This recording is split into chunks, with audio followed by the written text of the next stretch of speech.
All right, guys, welcome to another Death Toll Racing shop hack. We're going to be making a battery terminal. And then I started making these. I'm wiring up Safari Wagon. This is really short because it's just a jumper wire between two batteries. We're running two in parallel, which is when you hook them positive to positive, like on a diesel truck. You know, it's still 12 volt, but you have double batteries for your increased capacity. So I need to put another end on this. So I'm going to show you what I do when you start getting into this real big wire, especially when it's fine strand. What I do so that it makes it a lot easier when you solder this. One other thing that I'm doing is this is a plug. This is meant for making battery cables like this. It's meant for 2-aught. I just drop it in. I'll heat it up. I like doing it this way because it doesn't tend to catch on fire. Like when you're feeding solder in, it seems like it's inevitable. It always is on fire. And then it's just making everything black, and it just kind of makes an ugly install. So I like using those plugs. They are pretty nice. So what we're going to do first is strip our wire back. I'm going to be careful not to cut any strands so that they're all tight on there. I'm going to strip it back exactly what we need there, which is about 5/8 of an inch or so on this particular terminal end. And then I'm not going to saw. I'm just going to roll this around. I'm going to not cut all the way through, and I'm going to try and tear the last a little bit. This is like a double insulated wire, so it has the outer like armor, and then it has an inner insulator. And this is battery terminal wire. This is not welding cable. Although the difference is battery cable wire tends to be more waterproof, water resistant, I should say. Okay, so I got it cut, I got it stripped, so I'm just going to pull it back to there. Just leave it there for right now. Now we're going to cut it back and make a rubber band out of it. So just strip it back, you know, maybe like 3 millimeter or so, or an eighth of an inch, something like that. We're going to put heat shrink around it, so you don't have to worry. Okay, so now you have your little rubber band. So now you can pull that one off, pull your rubber band up, almost to the end, but not quite. Leave about 1/8 of an inch out.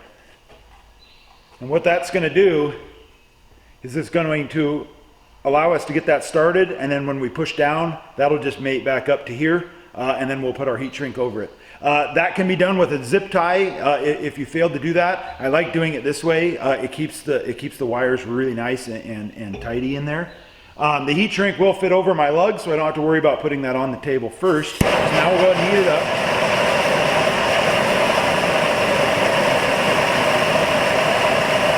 So when you put this in the vise, only grab just the very end, or if you're doing it, if you don't have space and you're doing it with a pair of pliers or whatever, just try to grab it at the end so the heat stays in the terminal end as good as you can. And then I keep the heat real low. If you put it up top, you'll catch it on fire. So you're going to heat this until you'll see the solder come up the inside, which mine just did. And then we'll go ahead.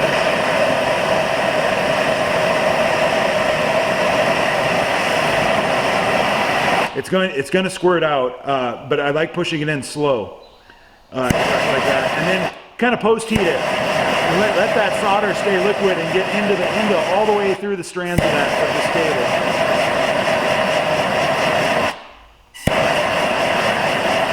If any fell on the outside, you can kind of...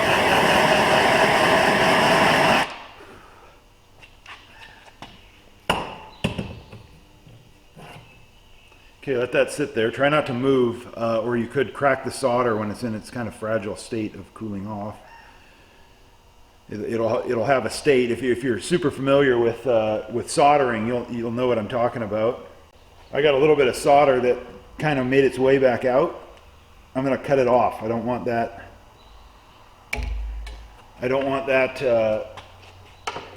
Conducting electricity to the outside. So now we're going to put our heat shrink on. If you buy a really good quality heat shrink, it tends to be very, very big when you get it. It seems way oversized.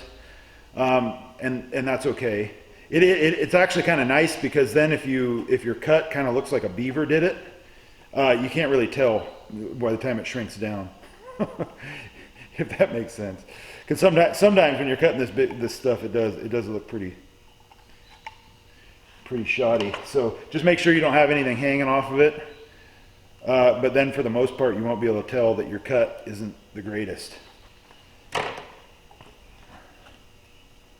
I can cheat now. So now, what I like to do is just put that terminal all the way down, and then just let that go all the way to there.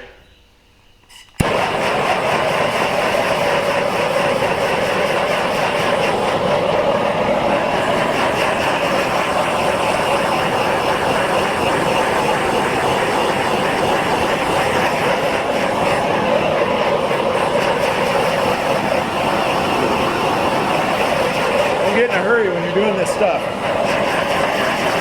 The heat will go through it if you just stay. You don't have to bring the heat up to the top of the cable. You don't want to melt your cable.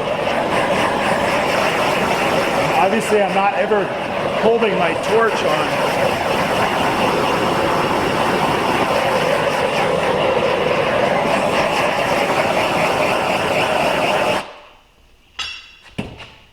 And this is an adhesive one, so it's kind of the same deal. Let it cool off before you move it around too much, so that adhesive will be grabbed on when it dries, when it cools off a little bit. And there you have a terminal end. So this is 3/8 lug. That's what you would do on a side post battery. The vise steals all the heat, so it stays. So I lied a little bit. That didn't actually completely hide my jagged cut. I made it extra jagged just so that I could show you it kind of hides it. It didn't hide it 100%, but it still looks good enough. This is kind of in a compartment on the car. We're using the old spare tire carrier to house our batteries on the Safari wagon. So that's why I'm not super concerned about how this looks, but I do want it good, and this is really good. So that's 2/0. 2/0 wire, which is, yeah, 2/0, which is bigger than 0/0, or 1/0. So, and then 4/0's bigger than 2/0, but then when you get on the other side of the 0, 14 gauge, 12 gauge, 10 gauge, 0 gauge, it's opposite. It's kind of confusing.